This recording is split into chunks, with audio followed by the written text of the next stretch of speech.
যে আমাদের কুলিং টাওয়ারটা নষ্ট, তো এটা ঠিক করতে তো অনেক টাকার দরকার। তো আমি অল্টারনেটিভ একটা রাস্তা বের করলাম, সেটা হচ্ছে এখানে আমি একটা ফ্লুইড সুইচ লাগাই দিলাম। এই যে, তো এখন হচ্ছে এই যে কুলিং টাওয়ারে কিন্তু পানি পড়তেছে, ঠিক আছে, এই যে ফ্লুইড সুইচের কারণে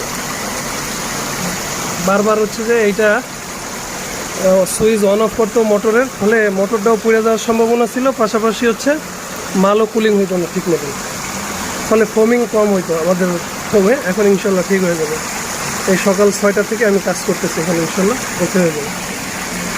এই যে বাল্বটা কিন্তু আস্তে আস্তে উপরে উঠতেছে। এই মুহূর্তে মেশিনে কুলিং ওয়াটার যাচ্ছে। বাল্বটা কি হচ্ছে, বাল্বটা হচ্ছে যে এই ফ্লুইড সুইচটা আস্তে আস্তে আস্তে আস্তে উপরে উঠতেছে, আর আমার মেশিনে কিন্তু ঠান্ডা পানি ঢুকতেছে। কুলিং টাওয়ারের পানির লেভেলটা কিন্তু এখনও আসেনি, উপর দিয়ে কিন্তু পানি পড়তেছে। এখন আমার এই যে সুইচ আমার হাতে সোজা, এই আস্তে করে সোজা হয়ে যাবে, গেলে আবার পানিটা অটো বন্ধ হয়ে যাবে। ফলে আমার বারবার এখানে একটা লোককে এঙ্গেজ করে রাখা লাগবে না। এবং আমার পিফমের এই যে এখন কিন্তু এই যে পানি পড়া বন্ধ হয়ে গেল, অটোমেটিকই বন্ধ হয়ে গেল। অর্থাৎ এই সুইচটা কী হয়েছে, এখন একদম পানির উপরে খাড়া হয়ে গেছে, পানি বন্ধ হয়ে গেছে, এবং এই যে পানির লেভেলটা হচ্ছে এই যে এখানে।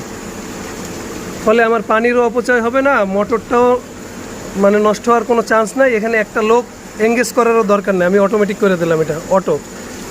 ফলে হচ্ছে এখন যেটা হবে, এখন হচ্ছে আমার হচ্ছে ইজিলি প্রোডাকশনটা চলবে, মালের ফোমিংটাও ভালো হবে। ভিতরে আমি যে দেখাচ্ছি যে এটা কী দিয়ে করছি।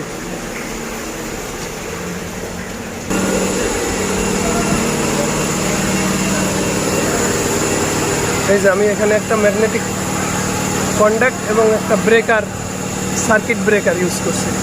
এই কেবলটা এখান থেকে বাইর করে ওই যে ভিতর দিয়ে ওই কুলিং টাওয়ারের ভিতরে দিয়ে দিছি। এখন আলহামদুলিল্লাহ আমাদের জন্য ভালো হয়েছে। আর নইলে আগে কী করতো, এখানে একজন এসে এটারে অন করতো, মোটর চলতো 2 মিনিট, তারপর আবার বন্ধ করে দিত, আবার 2 মিনিট পরে আসতো। ফলে অনেক সময় অপারেটরের খেয়াল থাকতো না, তখন মেশিনে পানি যাইতো না, আর পানি না যাওয়ার পরে মাল ছিঁড়ে রিজেকশন হইতো, মাল হার্ড হইতো, অনেক রকম প্রবলেম হইতো। এগুলো আলহামদুলিল্লাহ এখন সলভ হয়ে গেল। স্ক্রুর উপরে যে পানিটা পড়তেছে এই যে এখানে, এতে কি হচ্ছে, এই প্রত্যেকটা হিটারের এখানে কিন্তু এই যে পানির ব্যবস্থা আছে। এই যে নিচে পানি পড়তেছে। এখন কি হচ্ছে, আমাদের হচ্ছে মানে কুলিংটা খুব দ্রুত হচ্ছে, এবং আমাদের প্রোডাকশনটা ভালো হচ্ছে, এবং মালে এই যে ফোমিংটা অনেক সুন্দর হচ্ছে, সেলটা ভালো হচ্ছে। ফলে যেটা হচ্ছে, আমাদের রিজেকশনটা কমে আসতেছে, মালের ওয়েটও কমতেছে।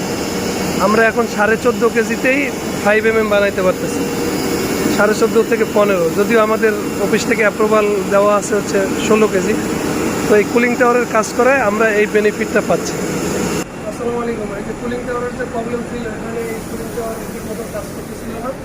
এখন এখানে আমি অটো করে দিয়েছি, সকাল 6টা থেকে কাজ করলাম, অটো করে দিয়েছি আলহামদুলিল্লাহ। এখন আর কোনো প্রবলেম নাই, এখন অটো, মানে এখানে আর কোনো ম্যান পাওয়ারের প্রয়োজন নেই। একবার সুইচ দিয়ে দিলে কুলিং টাওয়ারের মতন চলতে থাকবে, আবার প্রোডাকশন শেষে বন্ধ করে গেলে। আসসালামু আলাইকুম।